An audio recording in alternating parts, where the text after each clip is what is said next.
insects or whatever, and then it increases your odds at the gamble. And I've tried it, and hell no.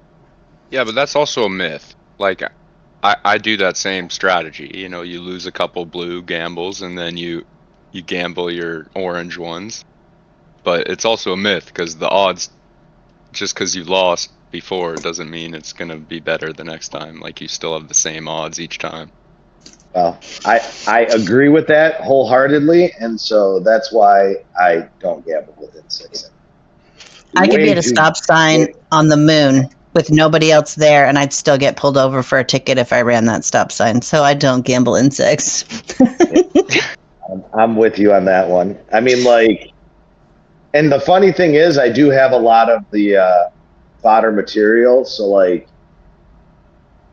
but no, thank you. I mean, also too, like, I don't really have a need to gamble because I have enough to transfer. I think the gambling is a little less relevant now. Just gambled Well, I guess earlier servers might need to do it, but I'm just saying, like, I don't know. Once you have, I guess, your 4 developed combat insects, like once they're leveled to proper positioning, 10s and 11s or whatever, I don't think it's as necessary. But I don't know. I don't see a reason to gamble.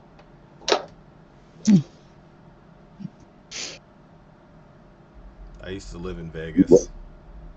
Lexi probably gambles. Lexi probably gambles. I feel like he's the type that has some sort of science behind it.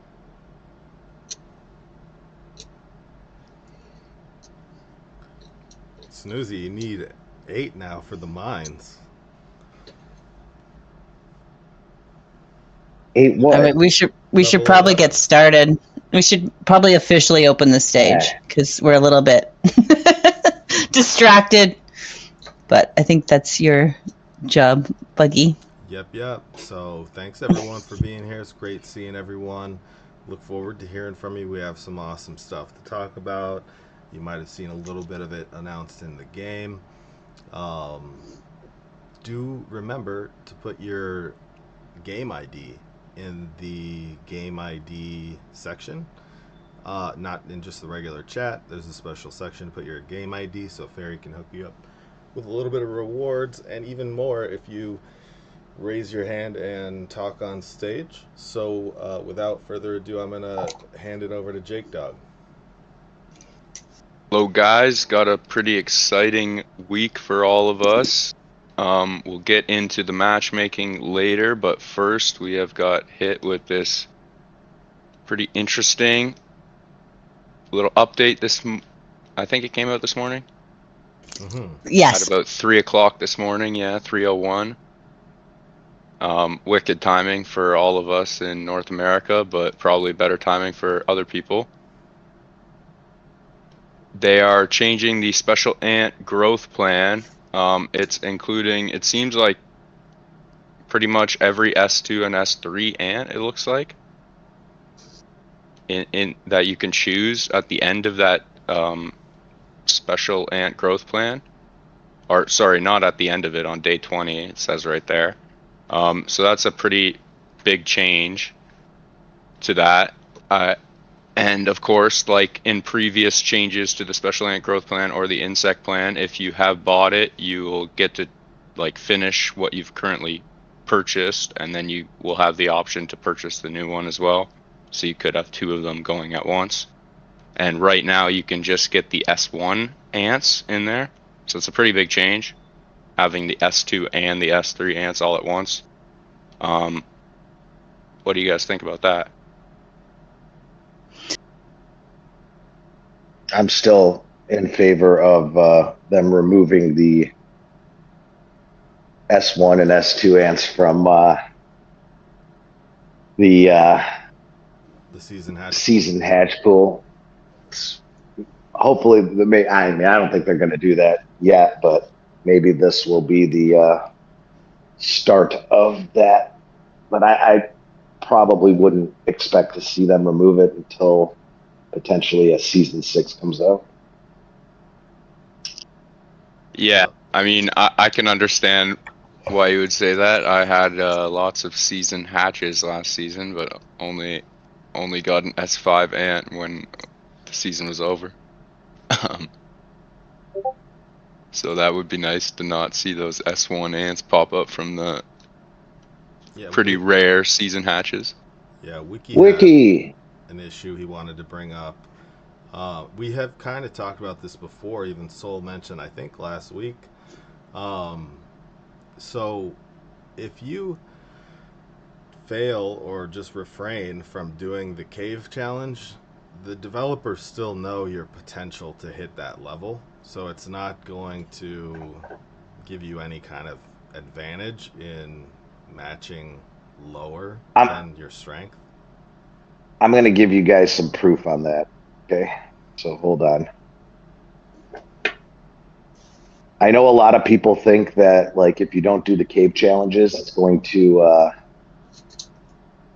help you, but we've done enough tracking to know that it does not work. So one of the things, I have personally played in some pretty competitive teams, and so we tend to gather cave scores when we are facing different opponents. I'm going to pull up this from last season just so you guys can see here. So this that I just posted in the chat are the 3 red teams that faced against the 3 blue teams. And one thing you're going to notice right off the rip is that 672 AR3 has pretty significantly lower cave scores than anyone. And I'm going to specifically point out one player that's on there. But if you look at the player that has 661 points on AR3 cave score, that player was by far the strongest player on their team. So even though there were other players that were, rated much higher, I mean, like if you look at it, I think there's like 10 players, or I forgot what position she was in. Yeah, there's 16 players. It's like 15 players above her, right? And so they still matched on the Apex event of last season, right? So like, doesn't matter. I'm telling you guys right now, participate in it, don't participate in it. I think that you're doing a disservice to your account if you don't participate in it, because I don't think it's going to change the overall matchmaking. The factors that I think play much heavier in the matchmaking are going to be factors that are either you're going to kind of burn your account or not be able to change it. I mean, like, I think insect levels, I think, overall mutations, whether you turn them on or off. I think groundhog scores and pango scores, stuff like that matter a lot more than, the things that you can control, like your cave challenge. I don't think that matters. So, I mean, yeah, I'm with Snoop and Wolf on that one. Like, they know you're going to match accordingly. Any attempts to kind of game the system and try to do things that are going to try to put you into a lower tier bracket, I don't think any of that's going to be honest. So I think that, yeah, as Tu says, it's the potential of what you could do that matters much less than what you're actually. So same for meteorite exploration and insect habitat. I'm assuming that means hunting ground in the insect habitat. Same thing, potential, power. Exactly. I think it's all about potential more so than it is what you're actually doing. Because you know, it's been seen too many times. Oh, why did this team match in this event? Oh, why did we get this sort of opponent? You know, let's shut off all our mutations for. I mean, even we tried to do it, and when I was, you know, in a high event, right? Like we would shut off all our mutations, right, for the entire week of matchmaking, just to see if we would get a better match. And it didn't. Of course, it didn't work. So, like, it's potential versus what you're actually scoring. Yeah, at the end of the day, the developer knows how much money you spent on the game. People have done that, right? Like, I know people who would kill off millions of troops on their account just because they thought that the power of their hill, which is drastically affected by how many ants you actually have on the account, right?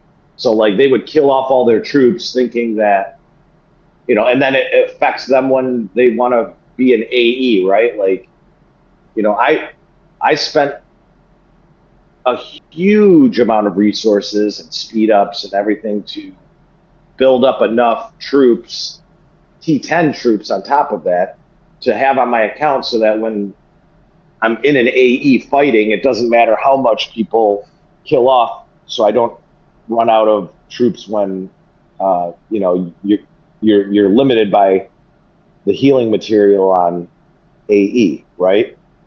So, I mean, people would kill off their troops just to have enough to fill their lines a couple times or whatever, and kill off the rest because they thought that they would match better because their power would be lower. None of that works, guys. I'm just telling you, nobody algorithm to the matchmaking that occurs, but it's definitely not reduced cave challenge numbers. I can tell you that I've seen enough of these charts, at like the one that we just, you know, that we gather the intel on opponents' teams and kind of match up to see where they're going to line up on event, and cave score is one of the big ones that we look at, but it's not you're going to match how you match, basically it. And matchmaking can seem like really weird, but I really think lately the matchmaking's been pretty dead accurate, to be honest with you. I mean, whatever they've done, and I think the biggest reason that the matchmaking's much better now than it has been in the past is because teams have less choices. Okay, so like where you could choose from 5 events, now you can only choose for 3. That means more alliances are leaning towards the latest event, whereas before they may try to like avoid certain teams and whatever, so they would pick another event, and that kind of throws the matchmaking off, because when you have, like, you know, one OP team and a bunch of like teams that like want to try to avoid that team, they'll go select other events. Well, now, like, you have 3 events to choose from. You're going to pick one of them wherever, you know. It's not necessarily, you can have a really strong team and you can have a really weak team on the event, but typically, like, the teams wind up balancing out. And I think it's a good thing. I really do like Dank said, last season felt much better with the matchmaking. And I think that's a direct result of just less options that people have to pick from. So more teams are selecting the same one, which gives the devs a bigger pool of being able to match like teams. So, yeah, Golden Spiny. I wish I had a golden spine. There was another part to that update. We have 3 new awakening parts that are going to be added to the maze store: the PA, the Dolly, and the Graceful Twig ant. So those are the other half of the S2 ants. We previously got the first half of them, I guess, and now we're getting the second half. So another good thing for all the players really, but especially the free-to-play players to level up their Awakening Gallery. Pretty nice. Yes, sir. They actually do something, like I think the last batch of Awakenings for Weaver, Harry Panther. I mean, I think the Weaver was probably the best. And then this one, we're probably going to see one of these ants come back into action. I even use the Gravedigger Awakening in my pro now. So that's weird to me, but it works because I have a couple other poison ants and have just a lot of poisoning going on. Yeah, that is a good point. I kind of forget sometimes that those ants can still be useful, especially now that they're going to be paired with a new Awakening. Yeah, and if you That would level be it cool. up to like level 40 and make it gold, I mean, it totally changes the ant and then the troop and how it interacts, how well the troop does. So we will need to save our tower shells. I hope you got a bunch of those snail tower shells saved up. I got 75k, so it looks like I can buy one of each of those. I haven't looked. Yeah, you got to buy like one every week, I think, right? Or no? You can only buy one of each copy every week, that's right. Yeah. If you want to get it to blue or purple, you need to wait a couple weeks. And then something that's quite exciting, which is going to be a lot of speculation from us, I believe, unless you guys know some information that I don't. We have received a cold wave warning from beloved Dr. Mingo and his crazy experiments. Yeah, it says that huge collab coming, right? I mean, I should think so. I don't want to speak on anything that I don't know for sure. We speculate. Yeah. Seems like something very cool and very cold will be coming. You know what I wish we had done? Because we did that survey like a while back now, and there was like one of the questions I think was like, what collab would you like to see? And they had listed some options, and I didn't take a screenshot of it, which like bad stage member. But it would be nice to go back and see, like, do some research to see if any of those are relevant to this particular cold wave warning. I think, but of course, I didn't screenshot it. I asked the person highest up on the ladder. You can ask on Ant's official Discord, and he said he can't disclose that to me. So I'm taking that as it's one of those that they asked us if we wanted to see. I just don't remember which one. So if anyone was like cool enough to do a screenshot of those, that would be handy to see. Wasn't me. Yeah. I fed it through AI, by the way. Oh, did you? Yeah. Oh yeah. Yeah, I fed all the clues that have been given so far. And this thing's talking about most likely is this minuscule.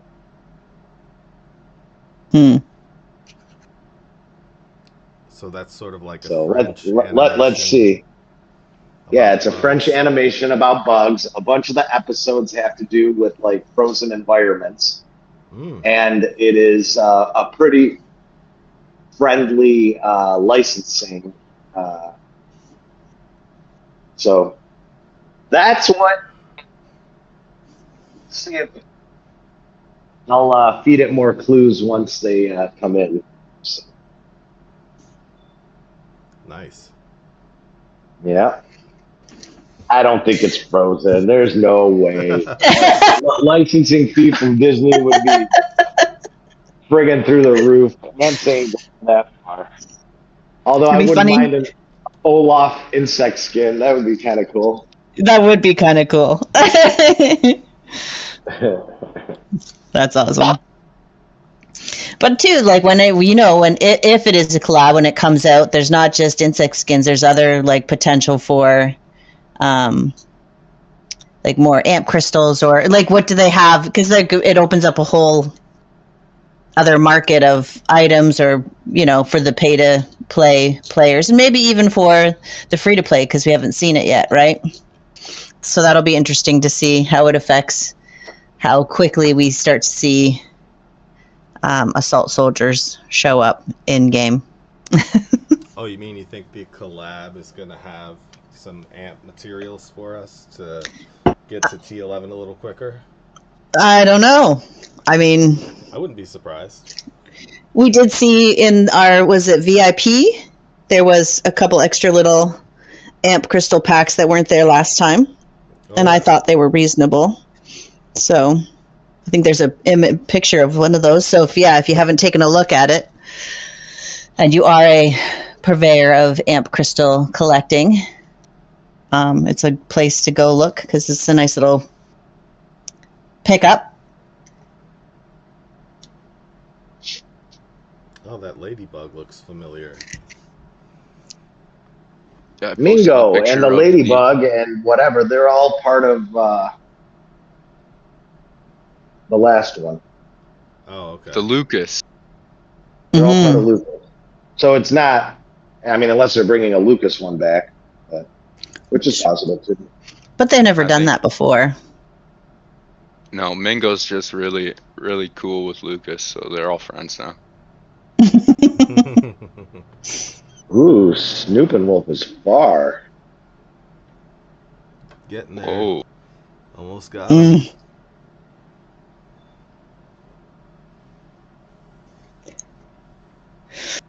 very Yeah, impressive. I mean, I'm not going to show mine. I got a little lazy. $1 bills, y'all. Yeah, I mean, if you're that far, you're definitely paying to get there. Probably going to get there a few months before other players and have pretty big advantage in season. And AE. And Groundhog. And Pango. Oh, God, yeah. Oof. Jesus. Oof. Oof.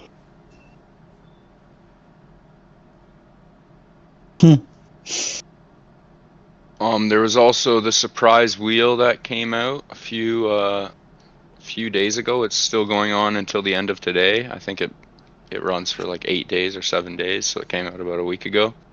And there was a change to the rewards in the surprise wheel. That selectable pack at the end, where you can select any ant fragments you would like. They have added in 3 extra ants. What do you guys think about that? Not extremely useful ants maybe, but if you need them for the meteorite, I think you can pretty much get every ant you would like in there eventually. Yeah. Definitely going to help some people level out their meteorite scores and even up to all of the people who are lucky enough to hatch those ants or keep them. No way, Ghostly. There's no chance you're getting a rainbow scarlet.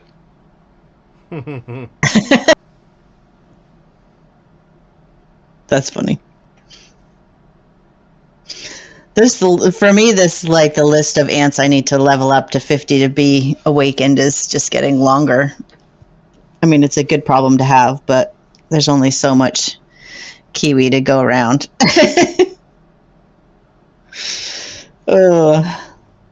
I'm the opposite. I don't have ants that are worth my kiwi yet. I don't Well, have 'cause the S5 awakenings ants I are- want. But the awakening gallery are like that. I mean, they're good little boosts in there if you're upping your awakening amounts and stuff. For sure. I'm just hopeful that I'll eventually, like, as soon as I put the kiwi into one of those ants for the awakening, I'll get the S5 ant that I wanted. Mm-hmm. And then I won't have any kiwi left. I'd take it. I follow Tactics Lead traps. All of yours are 50. Well, you started earlier than me because you were a smart player and I was not. And so I'm behind the 8 ball.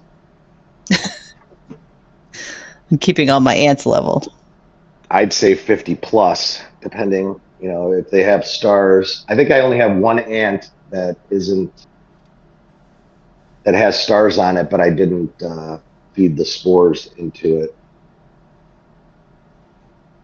Yeah, I'm Joe kind of the same. Valot, you want to know the benefits for T11 in season. So there are going to be plenty of them. First and foremost, T11s will not require fungi to heal. So when you run out of fungi and you're forced to fight with T10s currently, you'll have tier higher ant to fight with. Also, in general, you will notice that players, in order to conserve fungi when fights are less important, will purposely use T11s so that they're not using fungi to heal T12. And when players are fighting with T10s and you have T11s, that's going to be better. Now, if those players with T11s are fighting against T12s, it's still going to be better than if they're fighting with T10s. So there are a lot of advantages. And then someone else mentioned in the chat, when you land on event, you'll be able to take higher tier nodes, which will give you more T12s sooner. So before the T12s are released in the event, there are a lot of advantages to T11s in season.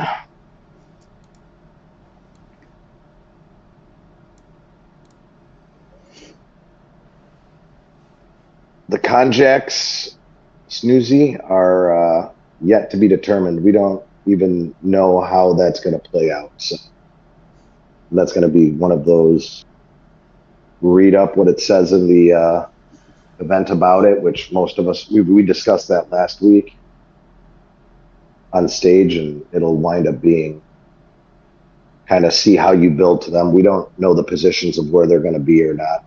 Basically going to be fight for them, and whoever's in them longer wins. Mm-hmm. Something else that was, I believe it was new to the last season, and Nim, I think, noticed it. I have never even seen this page in my life, but you can see the tower demolishes that are left. So is this the R6's view? I think this looks like it's the R6's view, or can anybody see that? I think The reason anybody that can see it. You can see it, but the reason that there was no limit before, so an R6 was able to demolish any amount of towers in a given day or whatever. They just had to demolish. So now they're making it a limit that they can only demolish 5 towers per day. If you're an R6 of a team, you're limited to 5 camp demolishes per day. I see Conic with his hand up, so I'm going to invite him up. Absolutely.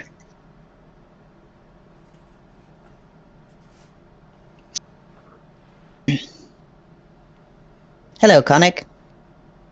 Well. Look who it is. You guys again. What's up, Conic? How are you, my friend? Yeah, being alright. I'm still alive. That's all that matters. That is all that matters. Glad to hear your voice, brother. Yeah, it's been alright. How about you guys? Your summer? Oh wait, you guys are in like North American Europe. Your winter, right? Your winter was alright. It's a bit cold, but it's coming along. Yeah, it's We got a lot of snow. I mean, you're gonna bring that snow to Ants apparently, huh? With that event. Yeah, Looks like it. Don't blame the Canadians. Oh, jeez. You guys and your what? That what's that called? Rainwater tax. I still can't believe you guys. Yeesh. And anyways, I do have one question that I don't think a lot of people actually can figure out. They just instinctively, went with the meta, but they don't know why. Do you guys ever hear about skipping? What's that? Skipping the second skill of one of the season ends? Yeah. The AC. Yeah. Have you guys figured out why? Yeah, because the other skill does more damage, and if it's copied by CI, then it's guaranteed to copy the skill that does more damage on 2 squads versus just 1.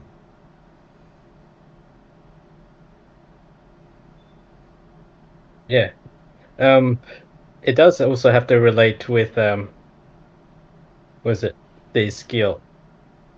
The was it the CI skill as well, which is like the stacking as well. So every time you're doing it per target, also with the skill in link, because it's not a conditional to the to the ant itself, technically speaking, when you're doing the copy. So it also adds up. That's why you have a similar number sometimes. Okay, yeah, that makes sense. Hmm. So to clarify for that, that for people who don't know, there is sort of a trick with the Azure Crazy by not unlocking the second skill and using it with CI. You can allow the CI to focus on AC's heaviest damage dealing skill. So for PvE, it works really well in getting you a higher score. If you only have 1 or maybe 2 copies of AC, you can ascend the AC rather than 4-star it, deactivate or not, refrain from activating that second skill, and a lot of people have gotten really high scores doing that. The only caveat to it, I think, is going to be when it comes to PvP going into season without that second skill. Are you really going to be using CI and relying on that same concept in fighting PvP? What do you think? Yeah, I've seen some people do all right even without that, but I wouldn't. I would rather say it's better for like a PvE if you want to get there. So I'm more inclined with what Trapezoidal says. But I will say most people nowadays use use that as for their Groundhog and Pangos, and use the Guardians now, like the especially the Giant Jaw. That one's like a what? That one's like a really reliable ant. Even with 0 stars, you can still have a high base, and with the upgrade, right? It's moderate. Like if you compare, it's a moderate upgrade, right? But you can still like go without it, to be honest. So you don't have to wait till it star up in order for you to replace your backline for it. You know what I mean? Mm-hmm. Yeah, it's pretty cool. I also noticed that the Indigo Velvet in PvP was operating uniquely in the back row. I don't know if you had seen that as well, but it seems that it might be buffing itself in the back row. And it has an effective range of 5, I think, so it still does a lot of damage. Like, I've tested it out with the Red Velvet in the front and the Indigo Velvet in the back, and the Indigo Velvet did a huge amount of damage per skill that it releases. I've seen it push 200,000 skill kills in the back row. These shooter ants are too good.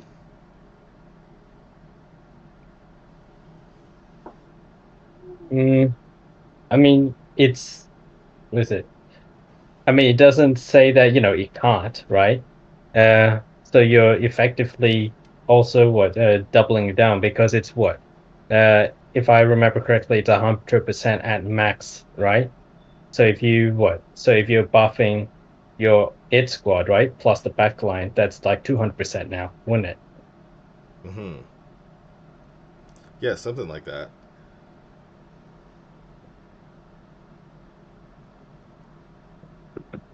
Yeah.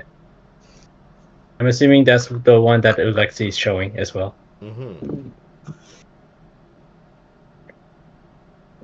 Yeah, but at least you guys answered what I wanted to hear, because most people, like I said, didn't know why. They just followed the trend that just so happened. Yeah. Oh, okay. Yeah, it's good for people to know definitely the kind of mechanics as to why that's occurring. Mm. And then one last thing before I just get off the stage. What do you actually guys expect from this winter event? Hmm. I mean, we kind of touched on it a little bit already. I mean, in terms of we're probably near the end of the event, or depending on how many special packs with amp crystals are released, we're probably going to see some surprising outcomes for those that do have T11 Assault Soldier ants by the end or middle of season, depending on, like I said, how many special packs are offered between now and then. Or were you talking about the collab potential? Just in general, what do you guys think about that winter preview? That's all. But if you're talking about the collab, We're guessing it's a collab. Like, we don't know for sure. I mean, it's a pattern that, like, they'll make an announcement similar to this and then it's turned into a collab, but it could be anything really at this point until we have more like sneak peeks and previews.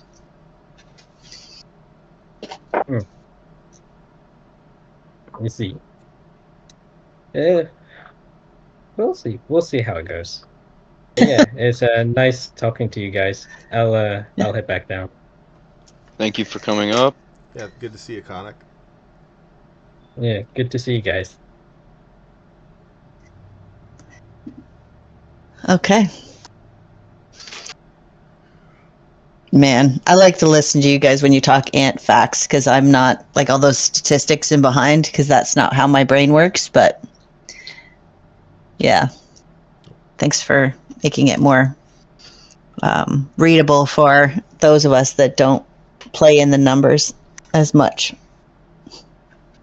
Anytime. We have another sneaky tip coming up. Oh, Some yeah. wise words from Soul. Are you there, Soul? I am. We So yeah, we kind of stumbled across this by accident, but if you guys search in minds and get that refreshing mind too frequently, please try again later. Kind of came across this hack that you guys may know, maybe not, but I found it pretty interesting, so figured we'd share it here. I am going to post a short little 24-second video here in the live chat, but basically, when you hit that refresh button, it will oftentimes say refreshing too fast. I stumbled upon this by accident, but when your troops have either been kicked out or have gathered the max amount of crystals, there's a little claim button. But if you hit the troop itself, it takes you to the mine that you are actually mining in. But because they've already claimed or gathered all the crystals, they're not technically in a mine. So when you use that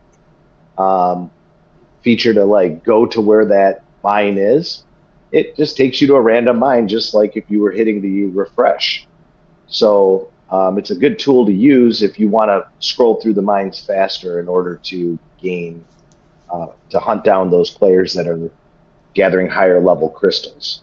So if you watch the video, it's pretty self-explanatory. Again, it's not perfect because it's not like, you have to either have a troop that has already been kicked from the mine and collected the crystals to where the claim button is, or you have to have gathered max. But I found it very useful. I kind of like it, where you can just hit that and scroll through faster and never get that, refreshing mind too frequently. Please try again later. It allows you to go through it a little bit faster, save some time. That's awesome. So, yeah, hopefully you guys can use that to your advantage. Yeah, great tip for sure. I will be taking advantage of that. Yeah. How are your guys' events? How was your matchup? Laughing? Why are you laughing? I'm think laughing Duggan- because I'm going to kick someone's booty. Yeah, you guys have to share your matchup. Oh yeah, right. You're not kicking my butt. You know what I love about my matchup the most is that this event is like, we're win or lose, it's going to be super fun because we're against some great teams, and I know that I'm going to get to fight this event, because sometimes you get into an event and the other teams just run away after the first couple fights. But I think that regardless, this is just, we're going to have fun exchanging kills. Oh yeah. So if you didn't catch on to that, Nim and her alliance are in the opposite camp in the same event of my alliance. So we're going to get to fight against each other this season. Excellent. Very exciting. Yes, she is. Conic. So we'll be taking bets. We were talking a lot about gambling today with insects earlier. Now betting on the. I don't know if we'll take bets. Owl but versus bug. I'm gonna win that matchup. We'll see. What about everybody else? Have you matched? You have any questions about your matchups? You want any intel? Maybe somebody in the audience has some info for you, or maybe we do. Well, Ghostly keeps saying he blames me for our matchmaking, but I don't know. We got pretty good matchmaking as far as I'm concerned, so good job to me, I guess.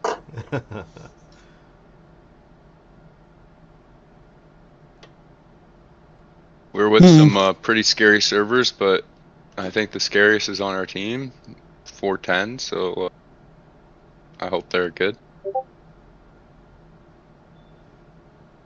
Yeah, I fought against AOG last season, and they're pretty active. I'll give them that. They were probably one of the last of the 3 teams on that camp to kind of keep letting us have fun fighting each other.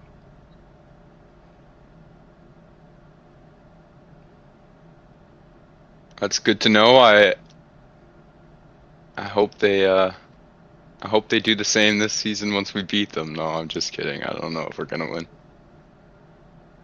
It's a pretty close event, it looks like, so we'll have to see how it goes. If anyone in the audience wants to post their events, we can kind of take a look at the team, see if we know any of them. Jovalot there on a pretty new island. I don't know any of those teams. Yeah, that's kind of out of my range. Mm-hmm. Yeah, very new.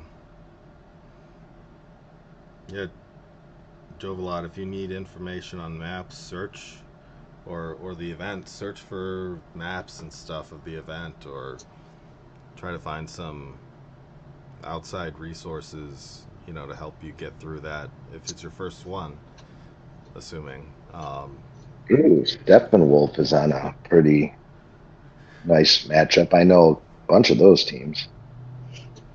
Well, and there's always Tactics team and stuff. They've got some good links and information, and like the official Discord. There's lots to dig through and find.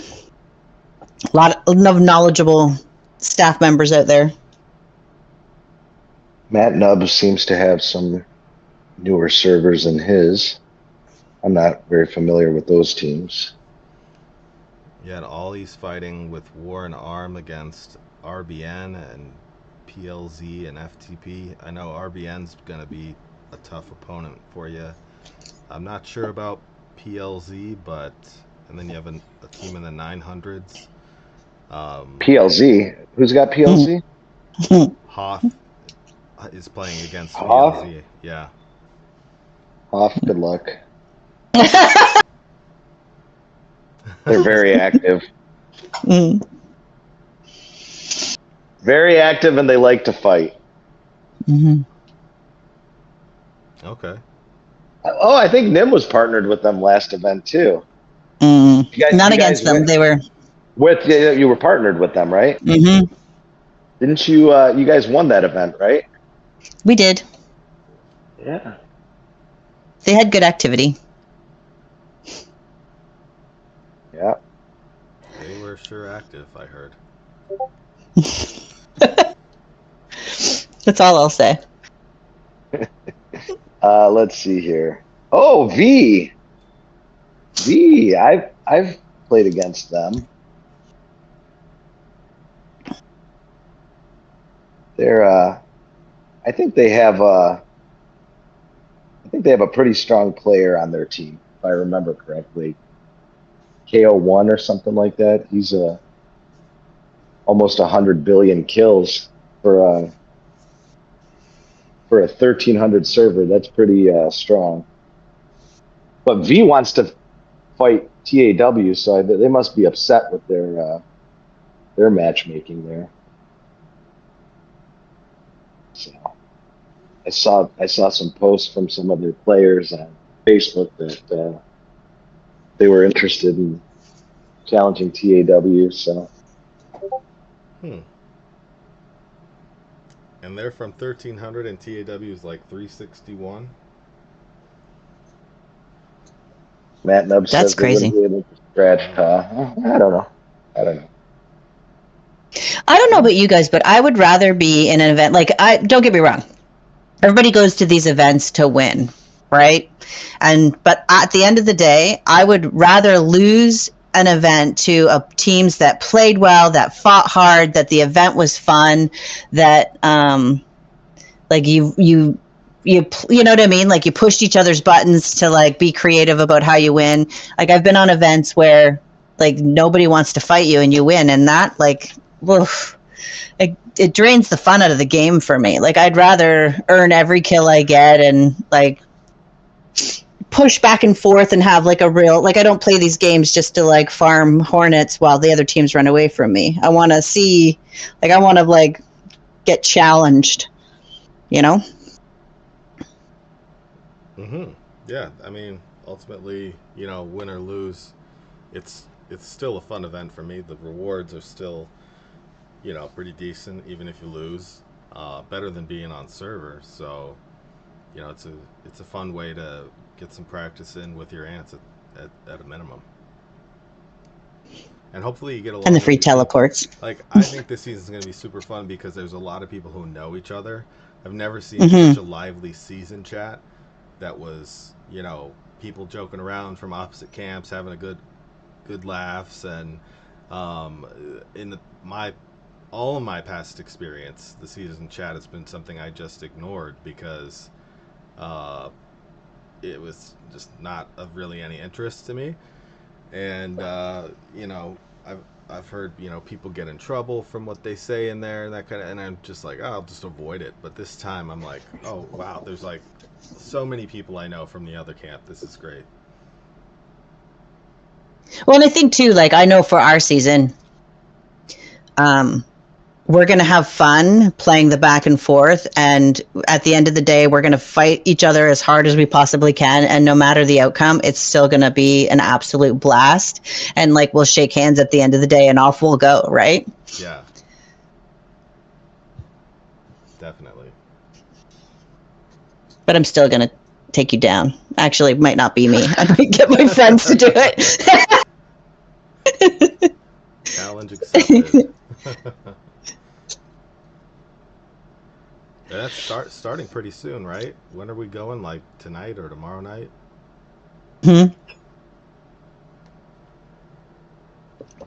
Yeah, at the end of today. So in like 9 hours. Sweet.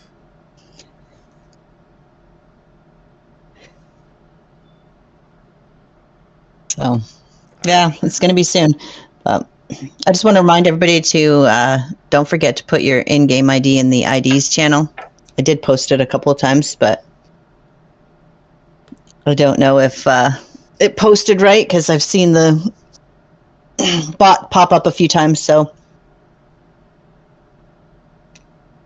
try again. But yeah. What else do we have on our list of things that we should talk about before we forget?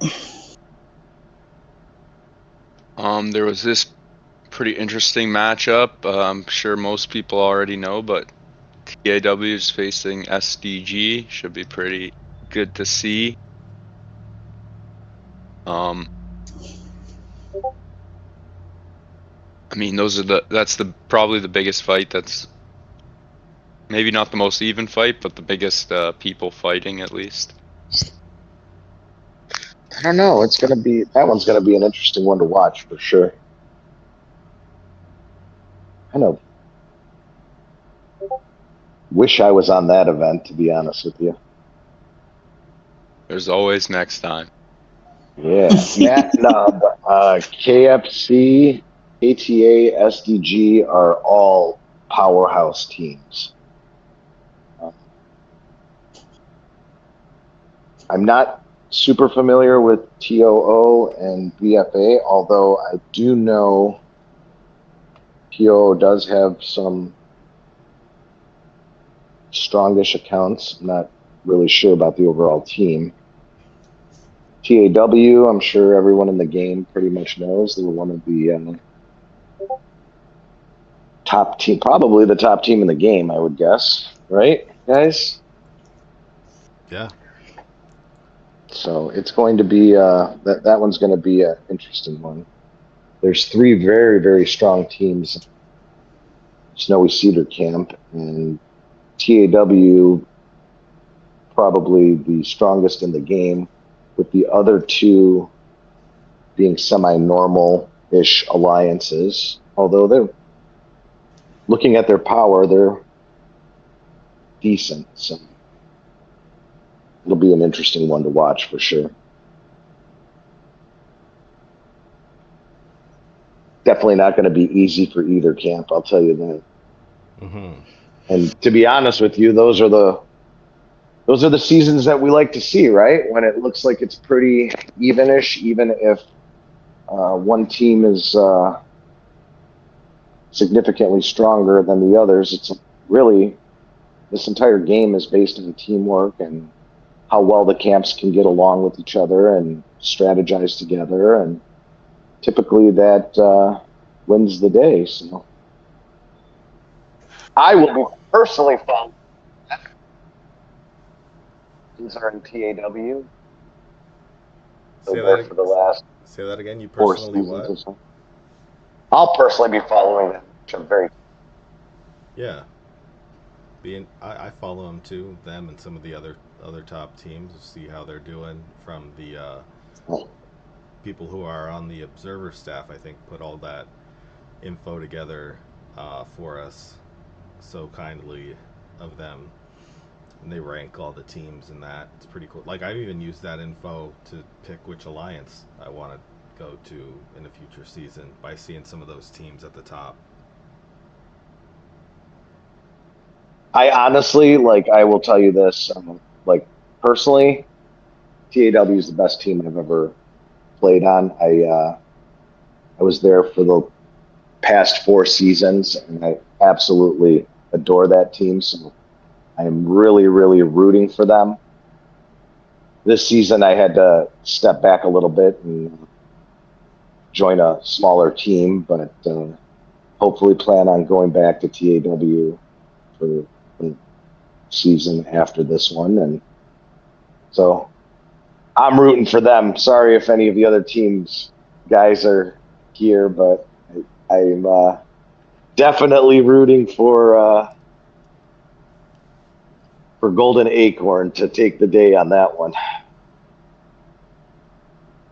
might be in the minority. I know a lot of players want to see TAW get taken down in an event, and I will say this is definitely a potential for them to not do it, because the other 3 teams are very, very active and very strong. KTA was actually our ally in the last event, and that was a pretty nice, fun time. So we'll definitely. We do have a look at hand that. up, so I'm not sure if they know to come up and ask a question, but I'm going to bring them up.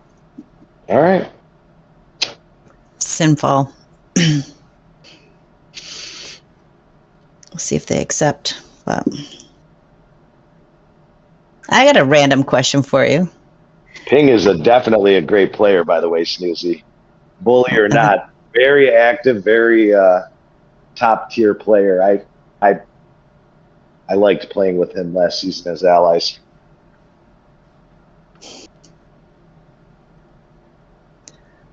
Sinfall, What was your question then? If you wanted to ask a question, you can always post it in chat if you didn't want to jump up on stage. Come up on stage.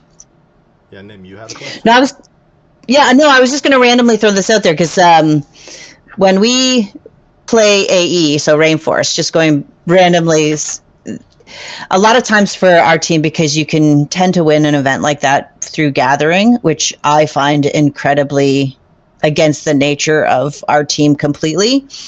But our last AE, we had a team that we were against that were phenomenal. That was probably the most fun I've had in forever on an AE event, because we all just were like, no, you know what? Like, some people are geared toward gathering, but we were like, as many of us are just going to fight for the sake of, because the difference is like 1 bioessence, and I don't know about you guys, but for me, they're just a little less. Like, I grind for those a little less than I did early days. And we fought the whole hour. I mean, I got reset so many times. Like, the minimum I could do was jump, reset their like tunnel, and then I was kicked because they would just like send 5 or 6. And it was an absolute total and like bloodbath and hoot. And like, do you set your teams up to go into an event like that just to gather? Like, or I don't know, because I think that it's. Like, I almost wish they would change the game mechanics that on an AE event that gathering counted for so much, because I think it's like a great way to have fun, test your troops. Like, it was, yeah. Anyway, so it's not really a question, but it's like, how do you guys prepare setup, or what do you think about AE, and if it could have like a refresh?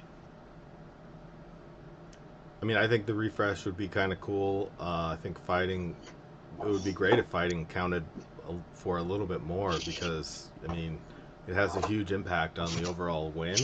So I think most of the times a lot of teams wind up sending their stronger fighters or their stronger accounts to fight, and then some of the other members predominantly gather, and you kind of need that to win, even if you're fighting against another strong team, because if you take that center tile that's close to the main agaves that are worth the most amount of points, you really, really clean up, you know, and make a lot of points from gathering so closely to them. And, you know, then the fighters go for the conjacks, and, you know, so I think fighting is definitely, I'd like to see more of it.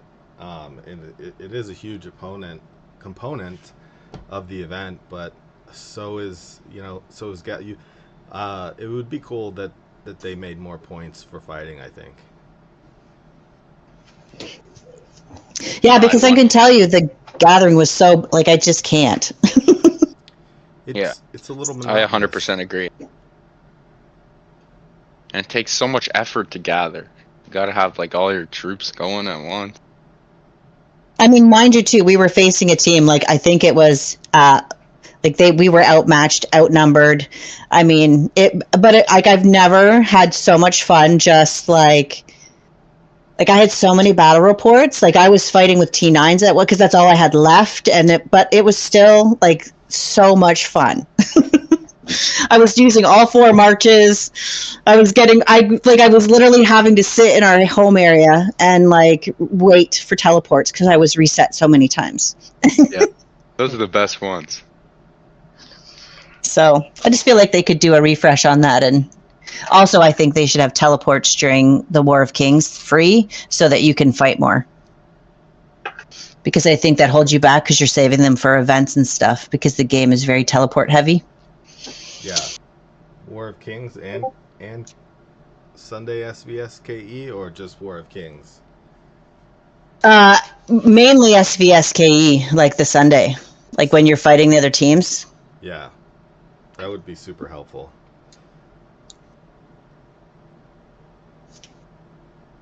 But both would be brilliant. Free teleports all around. Why not? I just think it would be, yeah, because I think you'd get more fighting. Like I think that would bring more life back to some of those like events too, off server or off event, because I feel like the grind between events is sometimes like you're holding back and saving resources because you're gonna go and totally play your events hard. So anyway, that's just my opinion. And I also just got off I had so much fun on the AE event. I think that they should all be like that.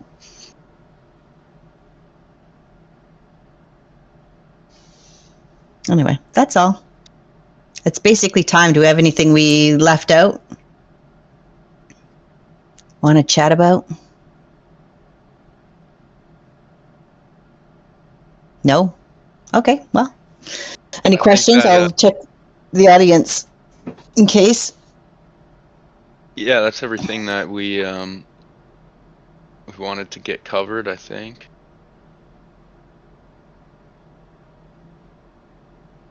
Golden Chaser skill 2 is bugged. I don't know what that means. Oh, Wiki. Yeah, I mean, I saw your question earlier about account sharing. It's definitely prohibited. It's not allowed. So I don't know what to say other than that. There's a rule against it. Okay, I also wanted to say, because we were going to take time to remind everyone that we do have a lot of staff opportunities. There is I hope Charmaine's still around because I don't have the link easily accessible. If you are interested in potentially being a staff member for the Sage team or any other amazing fun teams that we have, there is links to check out what opportunities there are and see if one of them suit you or you're interested.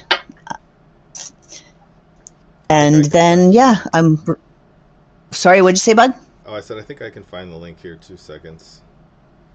For the Charmaine did it. Discord. Yay! Oh, okay. And I was going to remind everybody to put, if you want, your in-game ID in our live ID channel to get a little something from Fairy for joining us and hanging out today. I want to thank everybody for coming out and being lively in the discussion and, bringing up some great talking points. If you think of something after stage, we do have a stage topics channel. So feel free to pop your topics you'd like to see us talk about in that channel. There is also a world suggestions or suggestion channels that, if you see a topic in there that is near and dear to you, you can like them and they will get more notice. And is there anything else? I can't remember now. Anyone else got anything to add to the end of the show? I think that's all the things. I think we're good. Yeah. That's a wrap. We'll see you Well, guys. it's been amazing to hang out with all you beautiful people. I look forward to seeing you next week. Hopefully we will do some pop-up backstages in this coming new year. And I can't wait to see what the potential collab and all the other seasons start to shape up. Yeah, it's great seeing everybody. Thanks for coming again, and we'll see you next week, hopefully. See ya.